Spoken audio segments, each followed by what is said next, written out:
ya? Kali ini kita harus menggunakannya dengan terencana. Kau benar. Tidak boleh beli kokoro bukun ya. Iya, aku tahu. Kalian ini, Nah, apa yang harus kita lakukan sekarang? terserah kau saja. Hah? Apa? Terlebih dahulu, kita harus membeli katalog Southerpix. Southerpix adalah balai lelang yang paling bergengsi di Yorkshire. Kalian tahu, untuk membeli katalog berikut, kartu masuknya saja butuh 12 juta jenny. Meskipun pelelangan diadakan selama 5 hari, dari tanggal 6 sampai 10, tetapi kalau tidak melihat katalog, kita tidak tahu apa yang dilelang. Oh, begitu. Dasar bodoh. Mestinya kalian sudah mencari tahu tentang ini. Selamat datang. Kami mau beli katalog. Baiklah. Silakan ke sebelah sini. Mau dengan pembayaran apa? Dengan transfer bank. Anak ini?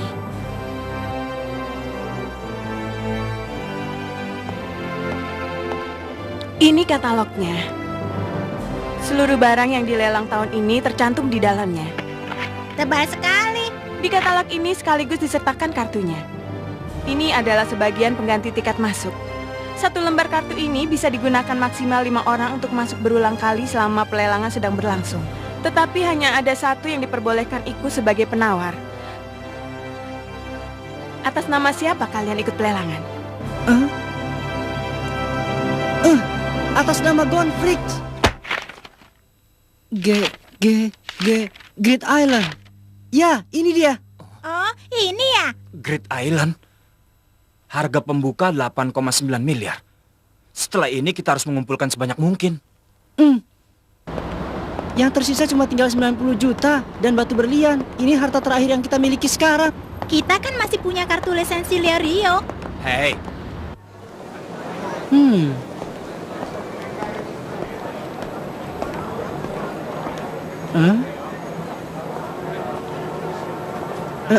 kau kenapa, Gon?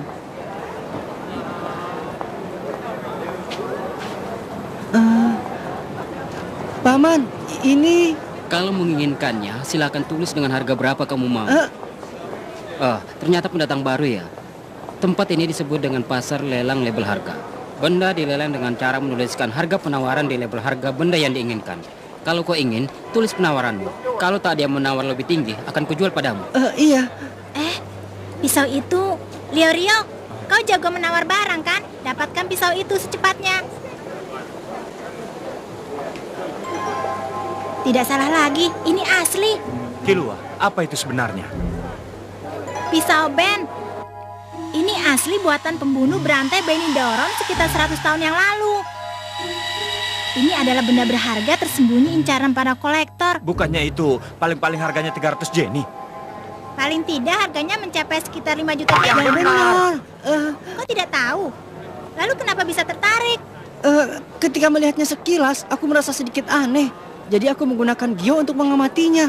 Lalu terlihat ada aura yang memancar, biarpun sangat kecil. Gio? Salah satu jenis Nen. Singkatnya, itu adalah melihat benda dengan sangat cermat. Benar juga, ada juga cara seperti ini. Apa? Cara mendapatkan uang dengan mudah. Pak Wing pernah bilang kan, dalam berbagai bidang pekerjaan ada banyak orang berbakat yang tanpa sadar menggunakan nennya. Kalau kita menemukan benda dengan aura yang terpancar seperti pisau ini, besar kemungkinan itu adalah benda buatan orang yang sangat jenius. Benar juga, biarpun tidak punya kemampuan menilai barang, kita bisa menemukan benda terabaikan yang bernilai tinggi. Kalau dijual di lelang yang lebih bergengsi, harganya bisa jauh lebih tinggi. Kita beri nama operasi mengeruk uang dengan nen. Iya, rasanya tidak diperlukan 3 orang untuk mencari. Baiklah, aku akan tinggal di hotel saja untuk memantau informasi yang masuk ke situs kita. Kita segera pergi mencari harta terpendam yang lain. Baiklah, operasi dimulai. Ya, Aku juga harus segera melakukan apa yang namanya Gio itu. Gio melihat dengan sangat cermat ya. ada. Bagus, ini dia. Diamati seperti apapun, tetap saja cuma terlihat seperti guci aneh. Tapi ada aura yang memancar. Hah? Sudah ada penawar yang lain. Kirwa bilang aku harus menawar 2,5 kali lipat. Berarti 1.750 ya? Iya. Dari 4 benda yang memancarkan aura, kita dapat 3 ya. Tapi Lumayan. ada satu guci berbentuk aneh yang dibeli orang lain bernama Zepail. Oh, orang itu ya? Itu kan orang yang menawar dengan harga 4 kali lipat dibanding penawaran kita. Gara-gara dia, kita jadi harus menghabiskan banyak uang. Sekarang aku ingin menyelidiki dengan harga berapa benda-benda ini bisa dijual. Semua benda ini sangat berharga.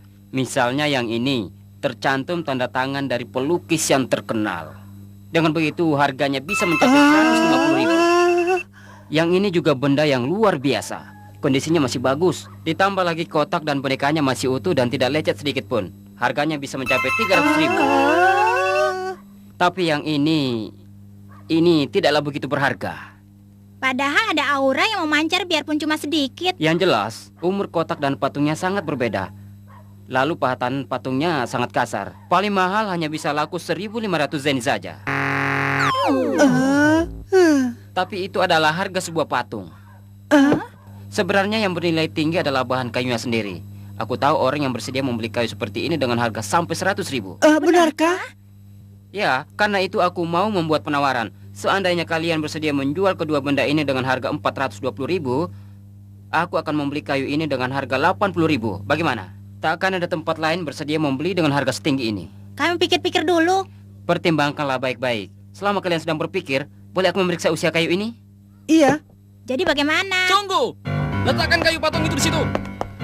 Bocah, jangan sampai kalian tertipu. Meskipun harga yang diberikan untuk lukisan dan boneka antik itu memang pantas, tapi harga patung kayu itu tidak benar. Kenapa tiba-tiba bicara seperti itu? Aku sama sekali tidak berbohong. Benar? Nilai kayu itu bukanlah 80.000. Yang kamu inginkan sebenarnya adalah benda yang ada di dalam patung kayu itu. Di dalam? Ya, benda itu bernama brankas kayu. Sejenis peti untuk menyembunyikan benda berharga. Ada bekas sambungan yang tak akan bisa dilihat oleh orang awam yang menunjukkan bahwa ini tidak pernah dibuka dalam waktu yang lama. Kalau itu memang asli, maka di dalam pasti tersimpan banyak harta. Kau berpura-pura ingin memeriksa umur patung kayu itu, padahal sebenarnya ingin mengambil isi di dalamnya, kan? Aku... Paman ini siapa? Zepail? Ya, Gara-gara kamu, kami jadi harus membayar dengan harga yang sangat mahal. Kenapa kami harus memberi uang padamu sebanyak 2 kali lipat harga beli brankas kayu? jangan marah begitu. Itu kan biaya advisku. Wajar saja, itu biasa. Tidak apa-apa, Kilua. Lagi pula, kita telah tertolong berkat Pak Zepail ini. Kau ini terlalu baik hati. Kita harus mengumpulkan uang sebanyak mungkin biar 1 jenny pun sangat berharga. Kalau memang mau memberi dia imbalan, cukup bayari saja biaya makannya di sini. Boleh juga. Sebagai Sebagai gantinya, beritahu aku satu hal. Bagaimana caranya kalian menseleksi 3 benda berharga itu? Menseleksi? apa itu? Menseleksi saja tidak tahu. Bagaimana caranya kalian bisa memilih benda asal pilih? Kalau memang begitu, bagaimana caranya memilih 3 benda dari sekian banyak toko yang ada? Tidak ya mengatakan yang sebenarnya? Sepertinya tidak apa. Begitu rupanya. Sekarang aku bisa mengerti kenapa kalian tidak tahu isi patung kayu tadi. Kenapa kalian tidak menaruh minat pada benda berharga yang lain? Masih ada yang lainnya? Misalnya jam yang pernah populer atau kartu telepon antik. Ya pendek kata, benda-benda yang bukan buatan tangan. Begitu ya? Lalu, kenapa kalian begitu menginginkan begitu banyak uang? Bukannya kau cuma ingin tanya satu hal saja? Oh, tidak penting. Ayolah, beritahu saya. Kalau begitu gantian ya. Setelah kami menjawab pertanyaanmu, kau harus menjawab juga pertanyaan dari kami. Boleh? Kami ingin membeli suatu benda pada suatu pelelangan. Untuk itu kami butuh uang. Oh, benda apa itu? Sekarang giliran kami. Kalau harta yang ada di dalam berangkas kayu itu dijual, kira-kira laku berapa ya? Tergantung apa isinya. Tapi sekurang-kurangnya kalian bisa dapat 100 juta. Apa? 100 juta? Jadi benda apa yang ingin kalian beli itu? CD game yang berjudul Great Island. Oh, game yang luar biasa mahal itu. Guci aneh punya paman itu kira-kira bisa terjual dengan harga berapa? Itu cuma barang rongsokan. Nyaris sama sekali tidak berharga. Lalu, kenapa kalian menginginkan game semahal itu? Ada alasannya? Aku sedang mencari ayahku. Dan sepertinya di game itu terdapat suatu petunjuk. Petunjuk? Sekarang giliran kami. Kenapa kau memilih Guci itu? Kalau dijual bisa laku 100 juta kan? Padahal dari tadi kau bersaing penawaran dengan kami. Tapi kau malah memilih Guci rongsokan itu. Bukannya berangkas kayu yang nilainya paling tinggi. Pasti ada suatu alasan kan?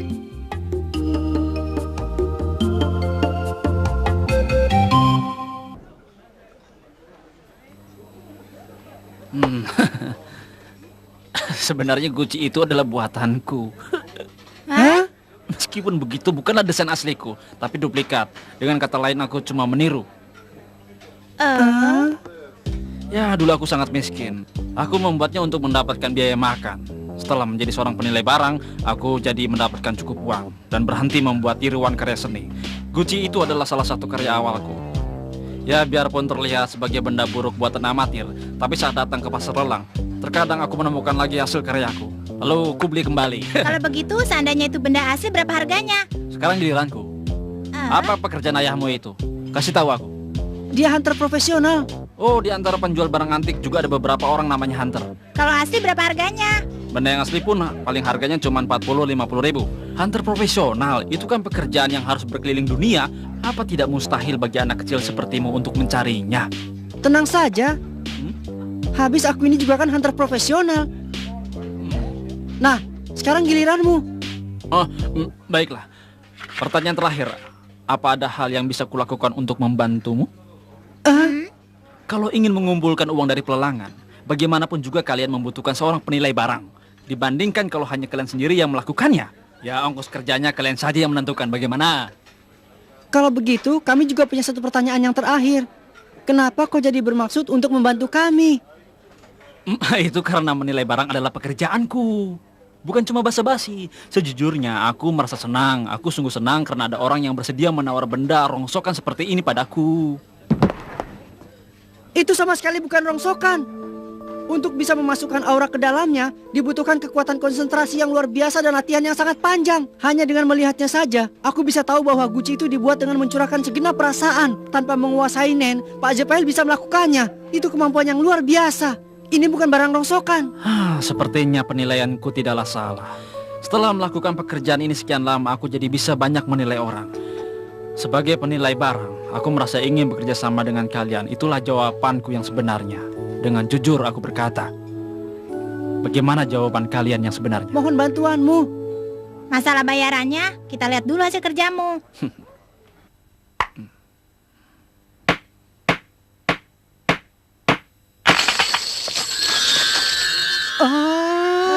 Auranya.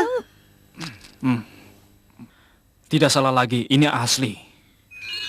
Sekurang-kurangnya semua bernilai 300 juta yen. Sudah kuputuskan, kita jual semua ini di pelelangan. Tidak bisa. Paling-paling baru akan dijual dalam pelelangan tahun depan. Kalian tidak akan bisa mendapatkan uang untuk pelelangan 3 hari lagi. Karena itu aku bermaksud untuk menjualnya ke pasar antik saja. Pasar antik? Itu adalah pasar bagi kalangan penjual barang antik. Di situ terkumpul benda-benda yang tak sempat dijual ke pelelangan. Dan harganya cuma ditentukan berdasarkan penilaian. Tapi kalau langsung dijual, menentukan harganya akan sulit. Berangkas kayu ya?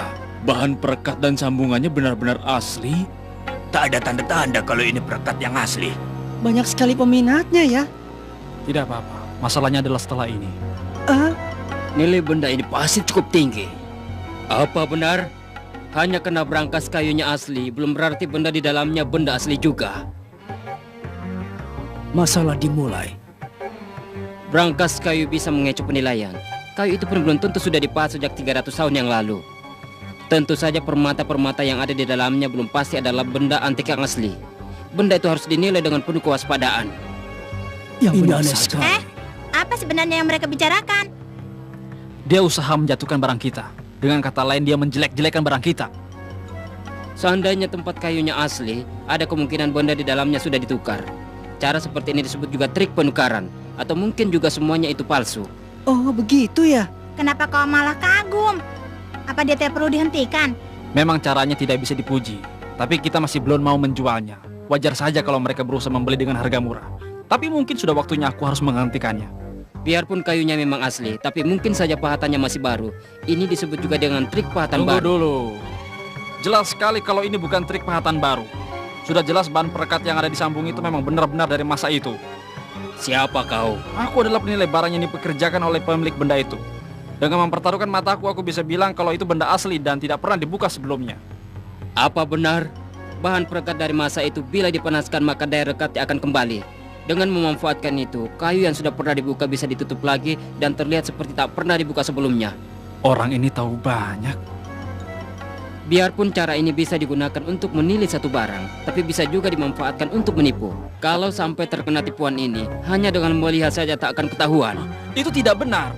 Kalau benar sudah dilakukan taktik pemanasan perekat, di permukaan sambungan akan ada bekas terbakar dan juga akan terjadi sedikit perubahan warna pada bahan perekatnya. Tapi di kayu ini sama sekali tidak terlihat. Ini benar-benar asli.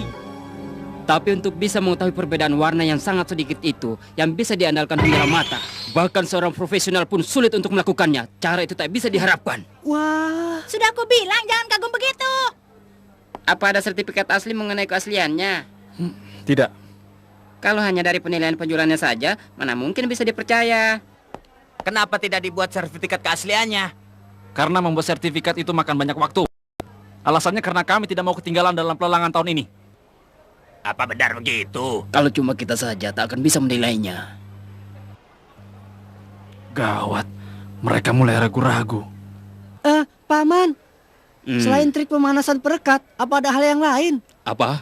Gon, mereka menjelekkan barang dagangan kita. Kenapa kau bisa sesantai itu? Memang kenapa? Ini kan menarik, seperti membongkar trik sulap saja. Ah, Bocah, apa ini adalah benda milikmu? Iya, ayo beritahu trik yang lainnya, Pak. Ada juga namanya trik buka. Trik bukaan. Itu artinya berangkas kayu asli yang sudah dibuka dipajang bersama dengan permata yang isinya sudah ditukar terlebih dahulu dengan permata palsu murahan. Karena berangkas kayu aslinya, maka orang jadi tidak bisa memperhatikan lagi keaslian permata isinya. Jadi mungkin saja ini menggunakan trik bukaan ya? Iya, begitulah. Kalau trik rekat ulang bagaimana? Yang namanya trik rekat ulang itu adalah... sekarang aku sedikit mengerti kenapa aku tertarik pada anak ini. Dia sama sekali tidak terpaku pada perbedaan baik atau buruk. Saat aku mengaku bahwa aku dulu pemalsu benda seni, dia sama sekali tidak memandang rendah. Begitu juga sekarang. Dia sama sekali tidak merasakan kalau orang itu sedang melakukan suatu keburukan atau kejahatan. Yang dia rasakan hanya satu, yaitu keingintahuan yang sederhana. Karena itulah dia selalu membuka hati pada satu hal yang dianggapnya hebat tanpa memilah-milah. Dia sungguh berbahaya. Anak yang sungguh unik, tidak bisa diukur dengan penilaian biasa. Hei, yang lainnya lagi apa? Kau itu sudah cukup kan?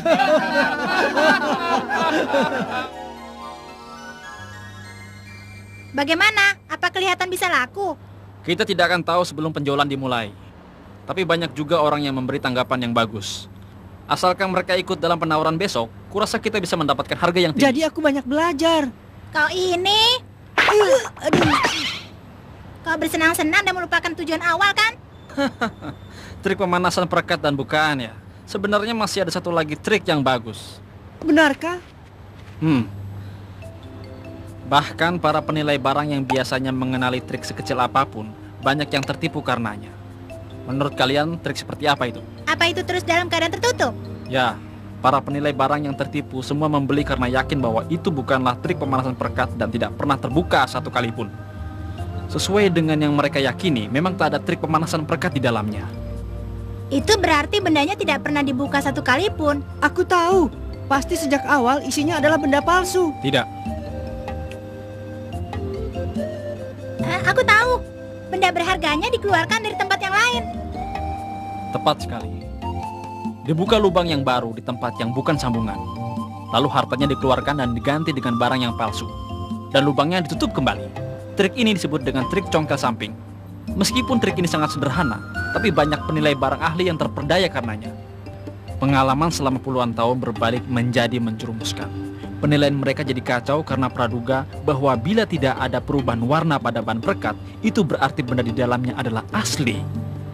Di dalam kepala para penilai barang selalu dicamkan bahwa kita tidak pernah tahu akan ditipu dengan trik seperti apa. Karena itu, barang yang sempurna pun jadi malah dianggap mencurigakan dan kekurangan sekecil apapun akan bisa mengundang keraguan seperti tadi. Psikologis manusia itu benar-benar menarik. Benar-benar dunia yang luar biasa. Halo, Gon ya? Sudah kutemukan laba-labanya. Sudah datang kiriman gambar. Targetnya 2 orang. Pasangan laki-laki dan perempuan. Hei, kalian! Bagaimana dengan pelelangannya? Aku serangan padamu. Pokoknya jual dengan harga yang tinggi ya. Oh. Baiklah, serahkan saja padaku. Anak-anak yang sangat menarik. Kalau berteman dengan mereka, rasanya aku akan menjumpai suatu hal yang luar biasa.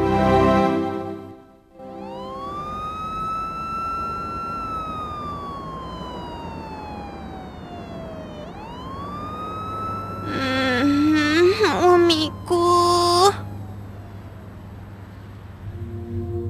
Hei, ayo main kartu. Giliranku dulu ya. Biar aku yang mengocok kartunya ya. Ayo cepat bagikan saja. Baik, silakan mulai. Wah, kartuku bagus.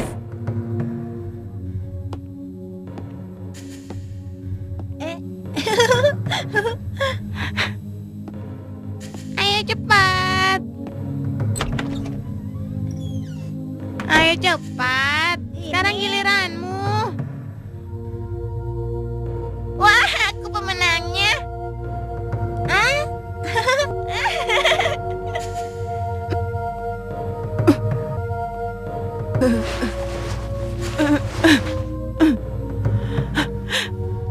Aku haus. Tolong ambilkan minum. Baik, aku ambilkan.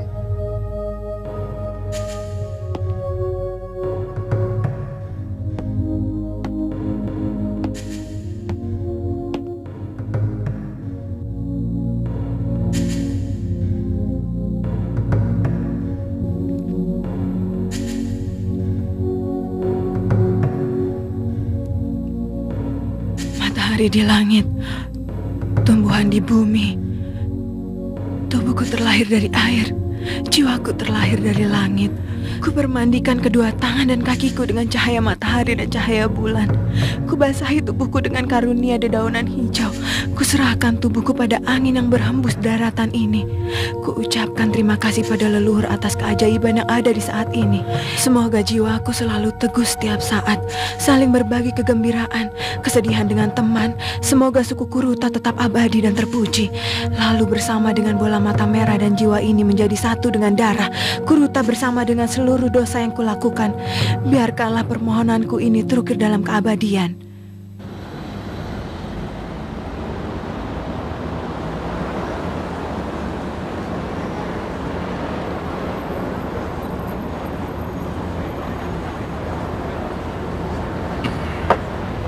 Apakah Ubu?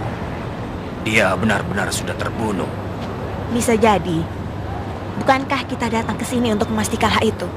Ubu bukanlah sekedar orang bodoh berkekuatan besar. Aku juga tahu tentang itu.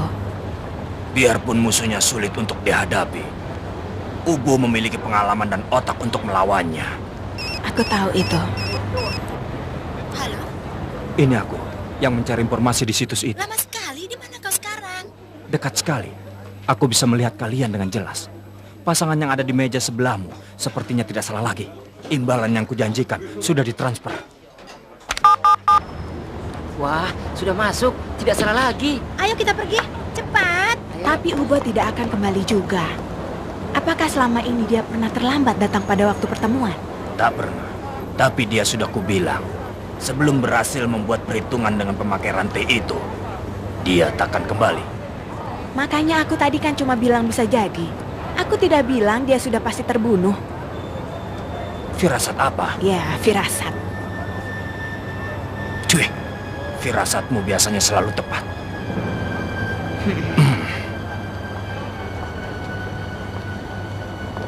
Akan kucari dan kuhabisi dia.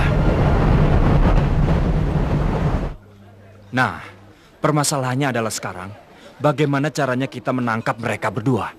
Itu mustahil. Hmm? Mereka bukanlah lawan yang bisa kita tandingi.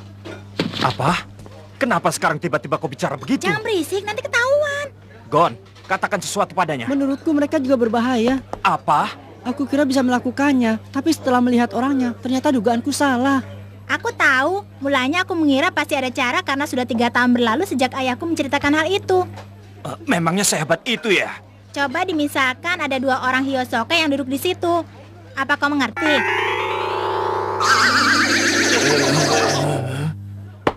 Aku jadi merinding. Ternyata mereka memang bukan lawan kita. Lalu, kau pikir kenapa laba-laba seperti mereka sampai berkeliaran di tempat seperti ini? Bagaimana kau ini? Mereka sedang berkencan.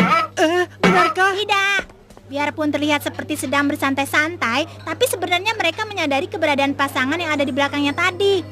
Dengan diam-diam mereka mengamati keadaan sekitar dan gerakan orang-orang di sekelilingnya. Kalau terlalu mendekat, mereka pasti juga akan menyadari keberadaan kita. Karena itu jangan terlalu lama memandangi mereka. Tadinya aku mengira mereka akan sangat hati-hati karena sedang diburu oleh mafia. Tadi sangka mereka malah datang ke tempat umum seperti ini. Ini perangkap. Mereka sama sekali tidak terlihat seperti orang yang sedang diburu. Untuk sesaat aku jadi lupa kalau mereka adalah laba-laba.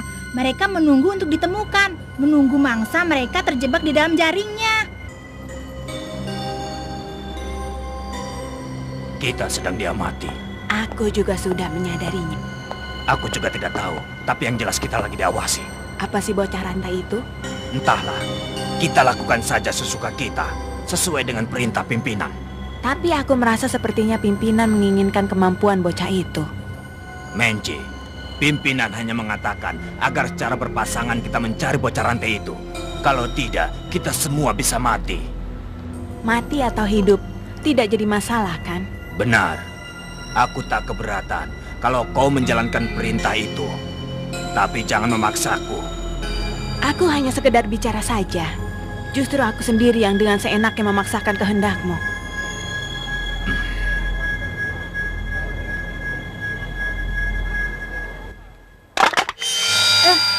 Suasananya berubah. Rasanya sungguh menyesakan dan terasa begitu kuat. Jangan-jangan ketahuan. Tenang saja, kita belum ketahuan. Bagaimana kau bisa tahu? Apalagi berbeda dengan kalian. Aku ini kan tidak bisa apa-apa. Kalau sekarang tiba-tiba melakukan hal seperti itu di sini, nanti malah terlihat tidak wajar. Lagi pula mereka tidak melacak dengan cara itu. Mereka berusaha mencari keganjilan dengan cara mengamati ekspresi dan gelagat orang-orang yang ada di sekitar sini. Karena itu wajah kalian berdua sekarang justru bisa bikin gawat. Bersikaplah dengan lebih santai dan alami ya. Santai. Apa katamu? Alami? Maaf ya, aku yang salah. Mari kita tentukan. Di sini mau membawanya hidup-hidup atau dalam keadaan mati. Baiklah.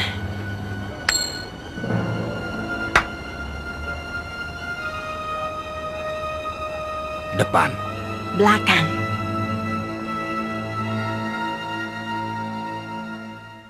Kalian telah menjaga putriku dengan baik di tengah kekacauan yang tak terduga seperti ini.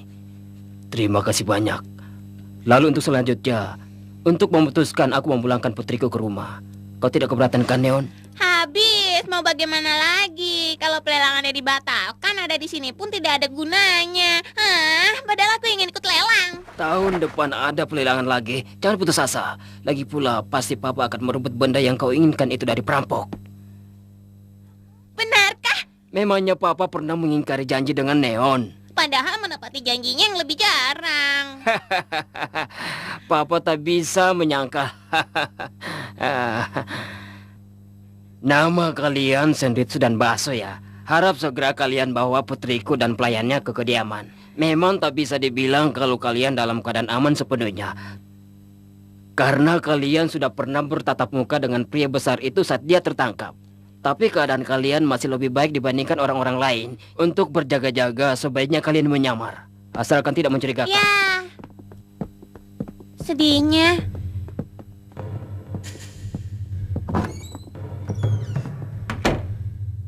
Nah, sekarang kita memasuki pokok permasalahan. Tampaknya pelelangan akan diadakan lagi sesuai dengan rencana. Jam dan tempatnya juga sama. Itu karena komunitas pasti tak ingin diremehkan biar siapapun lawannya. 10 Godfather juga berkata pasti akan merebut kembali benda yang telah dicurinya. Tunggu dulu. Bukankah benda pelelangan tidak dicuri? Karena satu orang Inju telah mendahului sebelum Ryodan memulai perampokan. Seluruh Inju telah dimusnahkan. Tampaknya 9 mayat diantaranya telah ditemukan. Yang tidak ditemukan hanyalah pria bernama Fukuro yang menjadi penanggung jawab dalam pengangkutan benda-benda pelelangan. Kemudian dia dan benda pelelangan telah dibawa ke Ryodan. 10 Godfather juga mengetahui betapa mengerikan kekuatan Nen. Apabila ada satu anggota Ryodan yang memiliki kemampuan untuk membuat orang mengaku, maka dia tidak perlu lagi diinterogasi, mengerti? Mereka menganggap benda pelelangan telah diserahkan pada Ryodan. Dengan pemusnah Inju, 10 Godfather telah meminta bantuan profesional untuk menghabisi Ryodan. Profesional?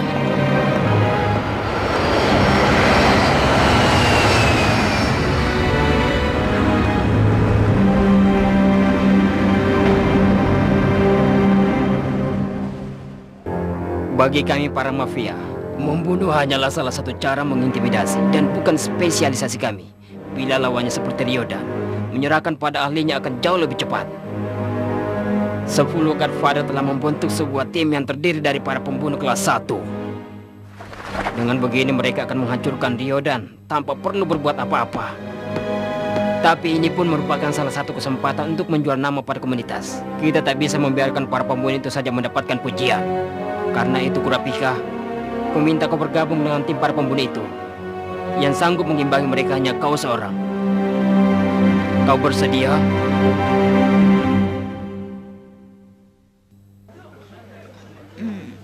Mereka bergerak, bagaimana? Akan kuulang ya. Mereka bukanlah lawan yang bisa kita kalahkan. Kita akan mencari jalan. Lagi pula kita harus melakukannya. Kita cuma bisa terus maju ke depan. Baiklah. Sekarang dengar baik-baik ya kata-kataku. Yang akan menguntit adalah aku dan Gon. Karena mulai sekarang wajah kita tidak boleh sampai terlihat oleh mereka. Kita gunakan jetsu. Hebat sekali. Padahal mereka ada di sini. Tapi hawa keberadaannya semakin menghilang. Gon, kita buat 2 perjanjian. Kalau sampai wajah kita terlihat oleh mereka, penguntitan dihentikan dan kita segera menjauh dari tempat itu. Begitu juga kalau aku merasa penguntitan sudah tidak mungkin dilakukan lagi. Mengerti? Aba-aba diberikan melalui HP. Karena itu kalau menelpon biasa baru diangkat setelah 2 kali deringan. Jangan lupa nyalakan nada getarnya. Seandainya mereka berpencar, kita ikuti yang perempuan. Rio, kau hubungi Jipel dan tangani masalah pelelangan. Apa boleh buat? Kali ini aku berperan di belakang layar saja. Kalian semua jangan memaksakan diri. Karena ini bermasalah dengan nyawa. Kau ini tidak punya pengalaman dalam penguntitan, kan? Aku punya. Saat ujian Hunter aku menguntit Hiyosoka. Yang benar.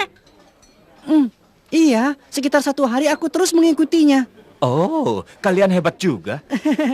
Hiyosoka juga memujiku. Dia bilang aku seperti binatang liar. Gon, kau ini memang anak alam. Anak alam? Aduh, kenapa aku dipukul, Killua? Tidak, cuma angin saja. Begini ya, yang penting kau harus hati-hati agar tidak sampai tertangkap pandangan lawan. Bagaimana? Mengerti tidak? Nah, ayo Gon. Aku percaya. Kalian kutunggu. Gon, Killua.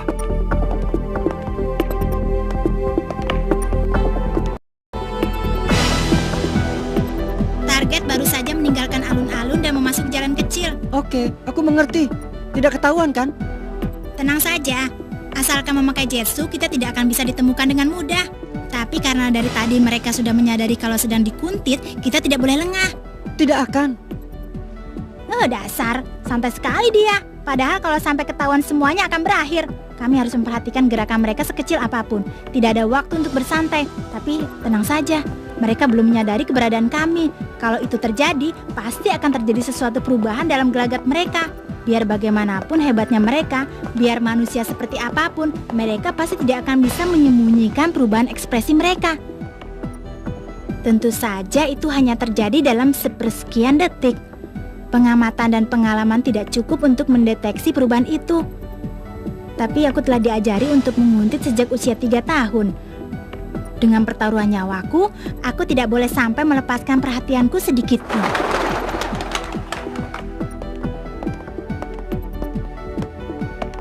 Kita diikuti ya? Sepertinya, tapi cuma itu yang bisa kukatakan. Orang yang hebat, jetsunya sempurna sehingga tak bisa dilacak. Penggunaan yang cukup hebat.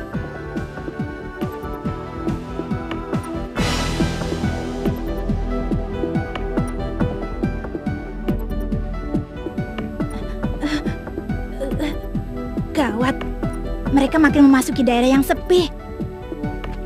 Mungkin sudah ketahuan kalau kami sedang mengikuti mereka. Kalau benar begitu, apakah ini jebakan? Tidak. Mereka pasti belum bisa mengetahui posisiku. Ataukah kami belum ketahuan dan mereka sedang menuju ke tempat persembunyiannya? Kalau itu benar penguntitan ini sukses besar. Yang mana ya? Jebakan ataukah ke tempat persembunyian? Kalau ini jebakan, aku harus segera kabur. Tapi tidak ada keanehan dalam tingkah laku mereka.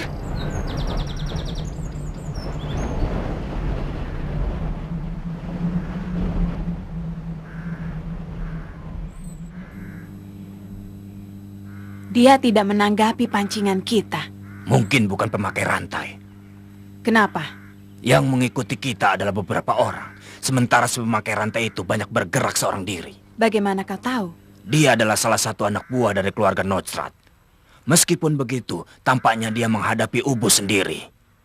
Aku bisa mengatakan itu karena pihak mafia sama sekali tidak bergerak.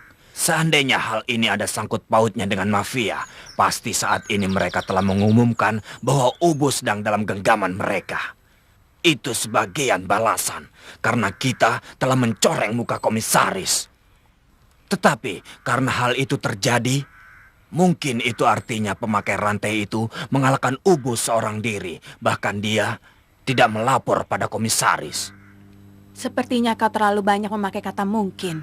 Cerewet.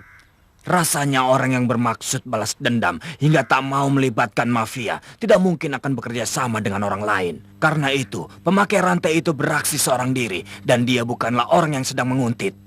Sepertinya teorimu itu terlalu meragukan. Kalau begitu, bagaimana menurutmu? Bagaimana ya? Menurutku, orang yang sedang menguntit kita sekarang mempunyai hubungan dengan pemakai rantai. Lagi-lagi firasat. Ya, firasat. Yang benar saja. Aku tidak ingin dicela oleh orang yang hanya bisa mengandalkan firasat saja. Kilua, bagaimana? Kalau tidak sedang mau bertemu dengan temannya, mungkin mereka sedang memancing kita. Memancing kita? Jangan-jangan penguntitan kita sudah terbongkar. Kemungkinan 50-50. Yang jelas, posisi kita belum ketahuan. Kalau benar ini adalah pancingan, berarti mereka tidak tahu kita ada di mana dan menunggu sampai kita menampakkan diri. Jadi bagaimana? Ada juga kemungkinan mereka akan bertemu teman yang lain.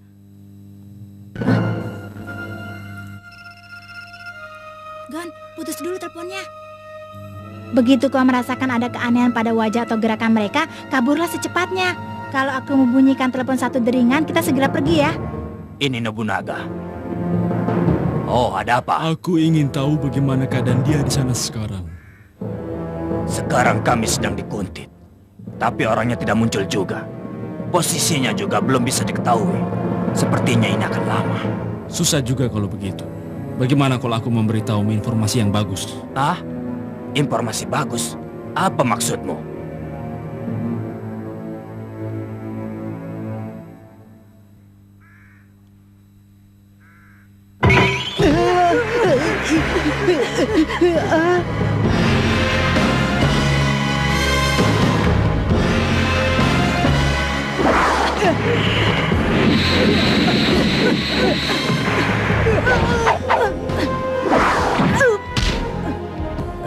Dengan mudah dia menghentikanku.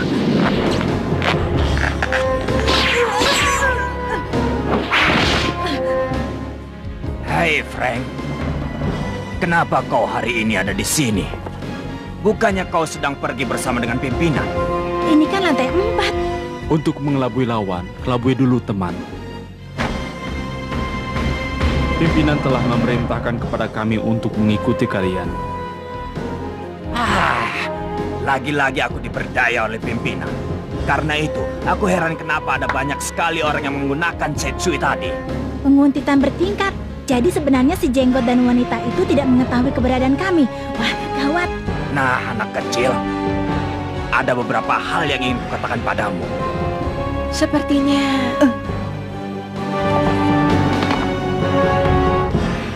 kita telah menangkap Ekor, si pemakai rantai.